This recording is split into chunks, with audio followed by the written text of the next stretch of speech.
देश नीति, केवल सच्ची और पक्की खबरें। देश नीति में दोस्तों आपका स्वागत है। मैं हूं आपके साथ राशिद जहीर। बहुत बड़ी बात मैं पहले आपको कई बार बता चुका कि जब भारतीय जनता पार्टी किसी आयोजन को, किसी आंदोलन को, किसी एनजीओ को बर्बाद करना चाहती है तो उसके सर्वे सर्वा को बदनाम कर देती है।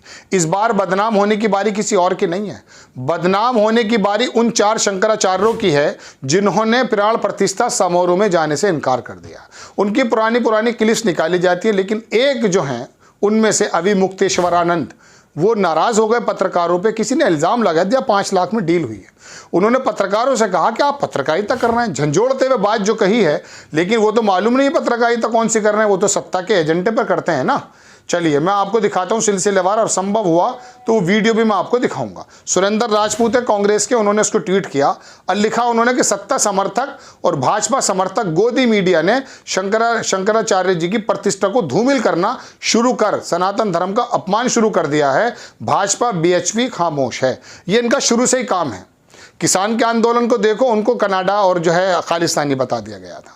आप वहाँ पर चले जाइए, सीए के दौरान जो बूढ़ी औरतें बैठी थी उनके किरदार का किस तरह से असैसिनेशन किया ये आप अच्छी तरह से जानते हैं। 500 रुपये तक की उनकी बोली लगाई गई, ऐसा लोगों ने कहा।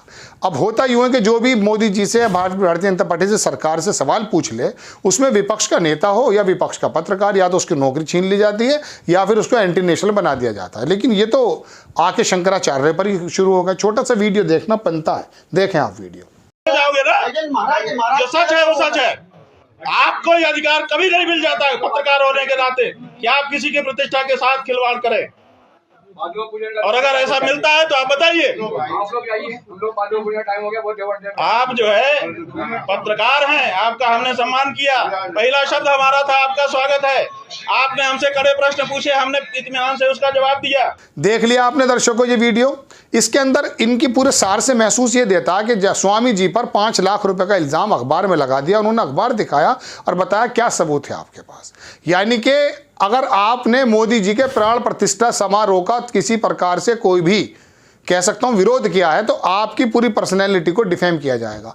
इन्हीं स्वामी जी का पुराना वीडियो निकाला जा रहा है, दूसरे स्वामी जी का तमिलनाडु से वीडियो निकाला जा रहा है और कहा जा रहा है कि इनको तो सरकार ने पकड़ लिया था, तमिलनाडु की सरकार ने पकड़ लिया, सॉरी कांग्रेस की सरकार ने, जबकि वो तमिलनाडु की सरकार में जयललिता के समय काम हुआ है। इनके जो हुड लम्स हैं, मैं दिखा देता हूँ, वो भी मेरे पास है। इनके जो हुड लम्स हैं वो इस प्रकार से बदनाम करना शुरू कर देते हैं दर्शकों कि बड़े बड़े लोग, ये मोहम्मद जुबैर ने इसको छापा है। ये जो बंदा है ना जिसकी तस्वीर आप देख रहे हैं, ये मिस्टर सिन्हा, ये भी एक ट्रोल आर्मी का हिस्सा है। इसने कहा जाए शंकराचार्य जैनेंद्र सरस्वती को पकड़ लिया था पुलिस ने 2004 में दिवाली की रात को, और वहाँ पर 70 साल ओल्ड थे और डायबिटिक थे। बड़ी हमदर्दी जता रहा है बंदा। है ये कौन, ये भी मैं दिखा दूंगा आपको, लेकिन पता ये चला, बाद में डिलीट करके भाग गया। ये वो हैं, पता ये चला कि वो जयललिता ने जो है उसको वो दिया था। मोहम्मद जुबैर ने लिखा, he quietly deleted his tweet when he got to know Jainendra Saraswati was arrested by Tamil Nadu police in 2004 on the order of Jayalalithaa. Her party was an alliance partner of BJP during 2004 general election. ये जयललिता की पार्टी 2004 में तो Bharatiya Janata party का हिस्सा थी, लेकिन आकर के इन महाराज जी की पर्सनैलिटी को डिफेम करते हुए बता रहे हैं कि इनको तो कांग्रेस ने गिरफ्तार करा दिया था। अरे वो जयललिता ने कराया था, वो आपकी सहयोगी थी। मतलब देखने की बात दर्शकों यह है कि इस कदर ज़्यादा सोशल मीडिया और गोदी मीडिया का इस्तेमाल करके आप लोगों के जहन को दूषित किया जाता है कि शंकराचार्य पर 5 लाख रुपए का इल्ज़ाम लगा दिया पहले गोदी मीडिया ने। जब वो भड़क गए और पत्रकारों से कहा कि बताओ क्या सबूत हैं, लेकिन यही तो ट्रैप है। आप एक्शन की जगह डिफेंस में आ जाते हैं। जब ये किरदार पर उंगली लगा देते हैं तो वो बनता क्या करता है, जिस पर भी इल्ज़ाम लगा वो अपनी सफाई देना शुरू कर देता है। और वो इल्ज़ाम भी इतने भारी, इतने ज़बरदस्त एलिगेशन होते हैं कि मजबूर भी हो जाता है इंसान। लेकिन ऐसे समय में उन सवालों को साइड में करके लगातार एक्टिव ही रहना चाहिए, एक्शन मोड में रहना चाहिए। ये है भारतीय जनता पार्टी की रणनीति। आप देख लीजिए, अभी वो मुरादाबाद संभल के जो वो हैं सांसद बर्क साहब, वो कुछ बोलते हैं पूरे गोदी मीडिया में हंगामा मचेगा। सोनिया गांधी नहीं जा रही है, पूरे गोदी मीडिया का एंकर अपना गले फाड़ फाड़ कर चिल्ला गया है, उसके गले में वर्म भी आ चुका है। लेकिन 4 शंकराचार्य ने जो वो किया है उसको टीवी पर बहस का मुद्दा नहीं बनाया जा रहा है। अरे पूछो तो सही, प्राण प्रतिष्ठा नहीं क्यों नहीं जा रहे वो लोग? उनका कोई राजनीतिक मामला नहीं है।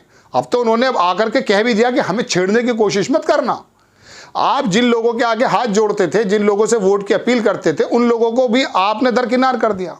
हाँ, पहले बहुत सारे लोगों को तो जेल भी डाल चुके हैं, हालांकि उनके किरदार ऐसे ही हैं। आसाराम बापू हो गई, ये डेरा सच्चा जो भी था वो सौदा।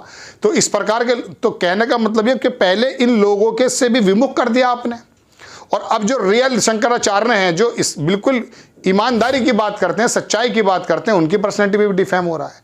आपके देश में, हमारे देश में, आपके सामने, हमारे सामने ये सब हो रहा है। और हम क्या कर रहे हैं कि नई दुनिया के सबसे बड़ी पंडित ही प्राण प्रतिष्ठा समारोह में जाके सारे काम को करेंगे। अरे ये फिर जगत गुरु क्यों थे? इनकी बात तो सुनोगे नहीं। 1 महीने बाद, 2 महीने बाद रामनवमी हो, जब ले जाता है, इनका यही तो कहना है। लेकिन सोनिया गांधी पर लगे हुए हैं। सोनिया गांधी तो सबसे बड़ी महापुजारिन है क्या देश की? उनके न जाने से प्राण प्रतिष्ठा समारोह नहीं होगा। लेकिन सबसे ज़्यादा जो पेट में गोदी मीडिया के एंकर के दर्द हुआ है, वो सोनिया गांधी के न जाने से हुआ है। बहरहाल बड़ी खबर यह है कि स्वामी जी पर आरोप लग गया और उन्होंने पत्रकारों की हकीकत बताई कि तुम लोग हो क्या। आपको खबर कैसी लगी अपनी राय कमेंट्स बॉक्स में ज़रूर दीजिए। चैनल को सब्सक्राइब कीजिए, शेयर कीजिए। नेक्स्ट टाइम मैं किसी खबर के साथ आता हूँ। जय हिंद।